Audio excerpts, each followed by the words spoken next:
Good morning. Please join me in standing for the Pledge of Allegiance. I pledge allegiance to the flag of the United States of America and to the republic for which it stands, one nation, under God, indivisible, with liberty and justice for all. And here's Andrew with the announcements. Good morning, everyone. Today is Thursday, May 8th, and it is a Green Day and Senior Next Step Dress Day. Seniors, please check your email or Canvas announcements for a link to the second round of voting for the Class of 2025 class song. You should place your vote by the end of the school day today. Student government will meet today right after school in Fuller Basement. Please make sure you have completed the prompts from last week before the meeting. See Mr. Ryan or Brennan with any questions. If you are planning on running for student government, see your class dean or Mr. Ryan for a petition. Note to all, when you are asked to sign a petition, ask the potential candidate to explain why they would be a good representative. It is your job to hold potential candidates accountable. We are still gathering interest for the Blue Ridge Mountain hiking trip next April. If you are interested, please email Ms. Hibbert by the end of the day on Friday. If you are interested in playing girls soccer next fall, there is a quick meeting in Severance 15 after school today. If you're unable to make the meeting, please email Ms. Kramer. We will have a mandatory meeting right after school tomorrow for all those going on this weekend's hiking trip. Please meet in the alumni gym immediately after school. Modern dance students will be presenting their term projects this Saturday and Sunday, May 10th and 11th in the Black Box. Saturday night's program is at 7 p.m. and Sunday is a matinee at 2 p.m. The Spring Dance Open House is open to all students, friends, and families. There is no charge, and all are welcome. We hope to see you there. Happy birthday today to Chloe Angel, Orleans Germond, Trevor Manny, Natalie Noble, and a special happy birthday to Mikey Rodriguez from his friends. Happy birthday.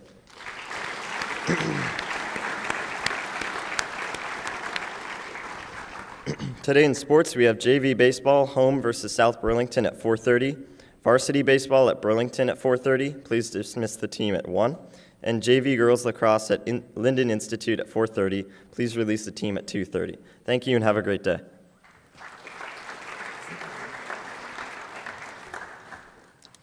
Thank you, Andrew. I have a number of late announcements this morning.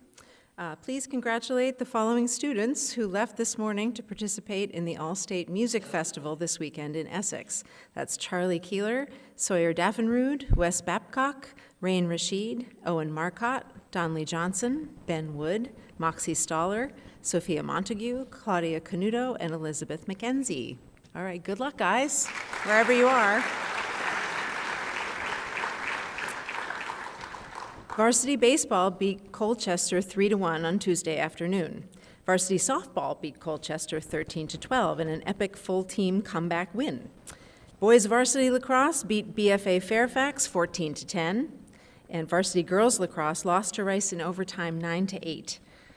On Tuesday, in the girls' tennis match against Burlington, Victoria Gutierrez battled Burlington's #1 singles player for over 3 hours to win in a tiebreaker. Victoria, nice work.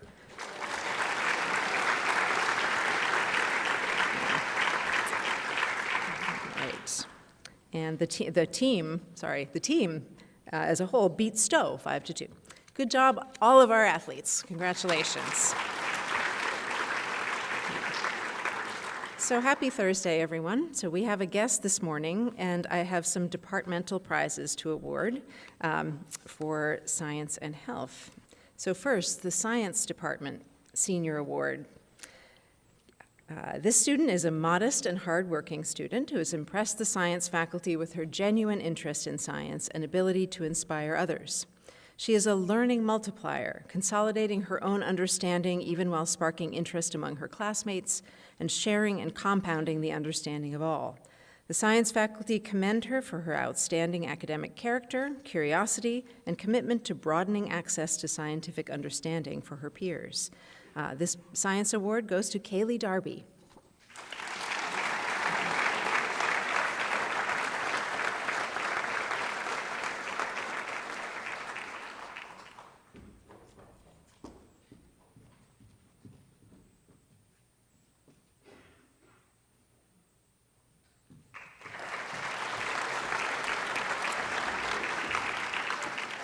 The next Science Department Award goes to a student who is talented and motivated students of science. She was engaged with and succeeded in coursework at the highest level, and her meticulous observations and notes echo the habits of great scientists who've uncovered patterns and natural laws.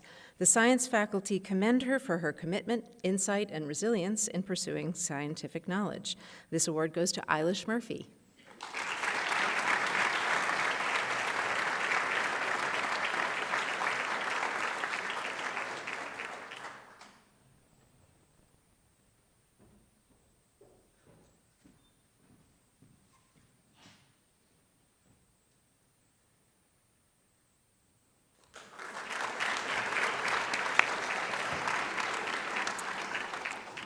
This next award goes to an exceptional student who is driven to master content and quickly moves on to application. Her classroom projects go well beyond the scope of the class, and she truly impressed us with her classification algorithms for a pollinator monitoring system. This ambitious summer work culminated in the creation of a dragonfly classification machine learning model that allowed for rapid cataloging and categorization of dragonflies in the field. STEM faculty commend Soyeon for using every available minute, she knew who she was, to improve her skills and quench her thirst for knowledge. This award goes to Soyeon Kim.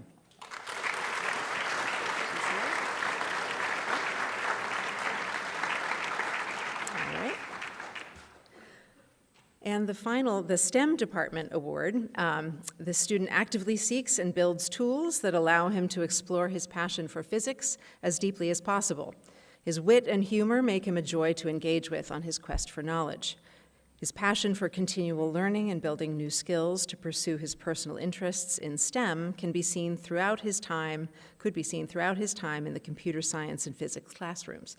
STEM faculty commend him for his use of programming to build models for particle physics and electricity and magnetism visualization, using his talents to help others learn more easily. This award goes to Thaddeus Loader.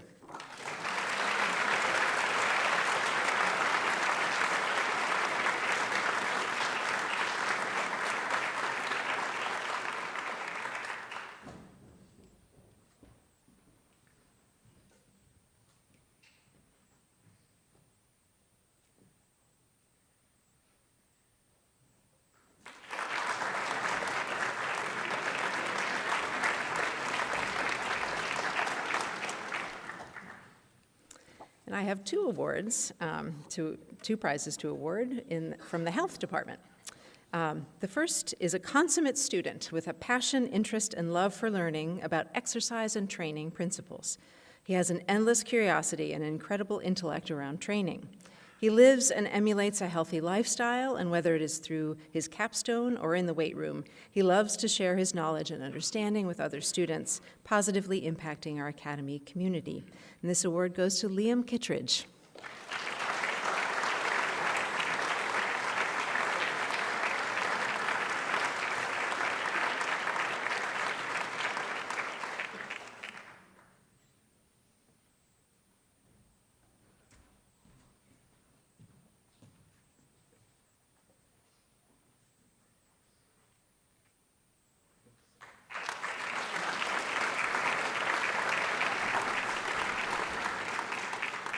And finally, also in health, over the last 4 years, this student has exhibited a strong commitment to health and fitness, never backing down from a challenge or an obstacle. She demonstrates what hard work can do, all while prioritizing her emotional health. She's a true model of fitness and resilience. This award goes to Riley Strom.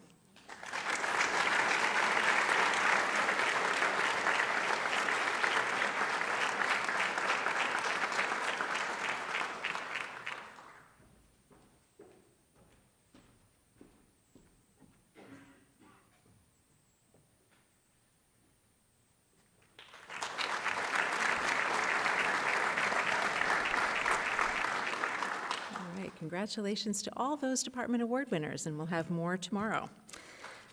Congratulations to all of them.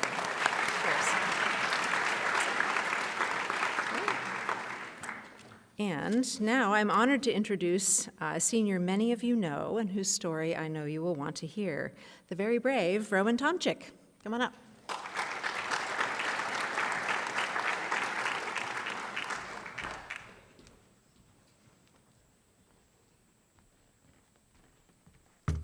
Good morning. As you heard, my name is Rowan Tomczyk, and I'm a senior.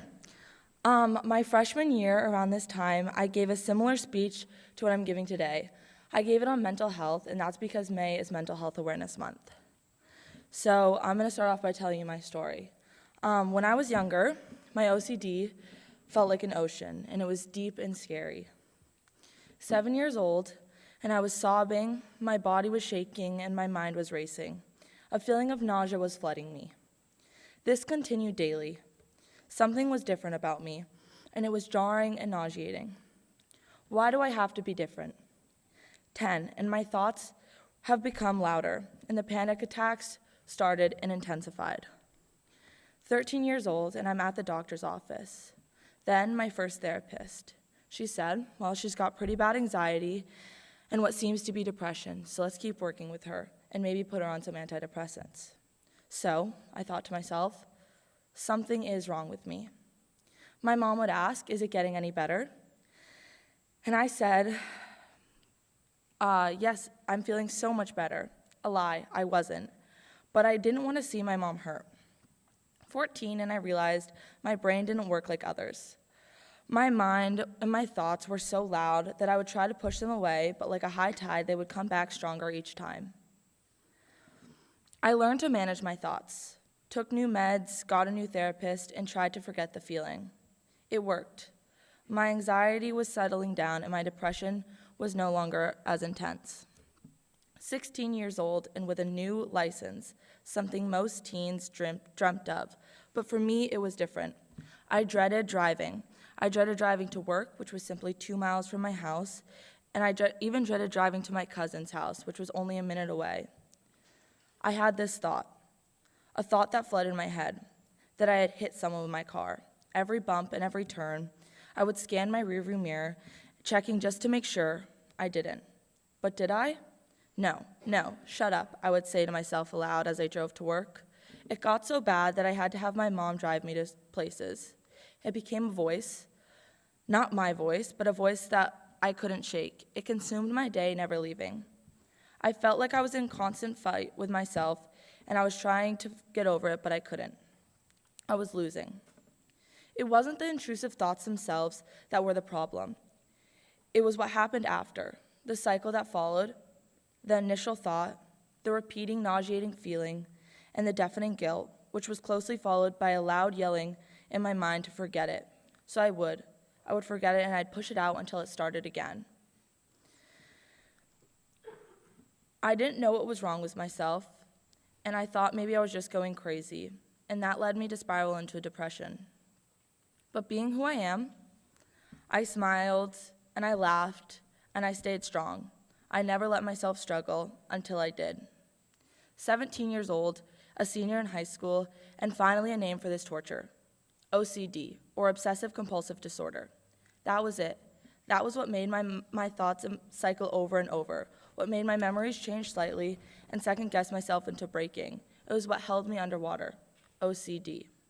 Sure, it felt good to know I wasn't insane, but that didn't stop my thoughts. And just kidding. It was good to know that I wasn't insane and that my thoughts were just thoughts and that I'm okay, but it didn't stop it. My thoughts came and I still overthink things and question myself, but they are slowly slowed down, and I was able to put a name to what I was experiencing, OCD. As I reflect on my life, I feel sadness and victory. I feel sad that I had to struggle for so long, but a sense of victory that I overcame it. I get to live another day, feel the sun on my face, hug my mom, learn in school, hang out with my friends, and play sports I love. I understand what OCD is, and I understand it's something I have and I'm combating, but it does not shape me. I can control who I am, and I choose to be loving and kind, smart and strong, have integrity, be compassionate and humble, but most of all, not my OCD. Now I stand at the shore, and the waves from the ocean still hit my feet, but they just don't have to pull me in. Now that's just my story, but there are countless other stories with different beginnings and endings.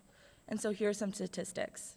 As found in Johns Hopkins Medical Journal, approximately 18% of people ages 18 to 54 in a given year have an anxiety disorder. Anxiety disorders include panic disorders, obsessive compulsive disorders, post-traumatic stress disorders, and generalized anxiety disorders. It's also found that 4 in 10 high school students experience persistent feelings of hopelessness and sadness, and 29% of high school students experience poor mental health. Mental health is a serious and prevalent issue in our community and around the world that needs to be addressed. Help is out there and it can get better, but you need to ask for that help. We are lucky to have great on-campus school therapists here that will listen and help you. And I hope that mental health can be something that we all talk about and leave no one to struggle alone. As a community, let's use our voices to make a change. Whether you're a classmate, a student, a friend, or a teacher, we all have a voice. So, how are we all going to use our voices as an academy and a community to make a change? Thank you.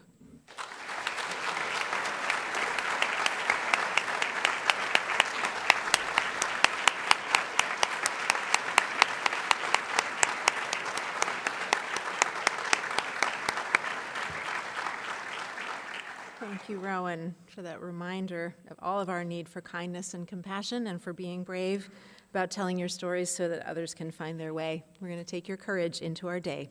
All right, see you tomorrow, everyone. Faculty.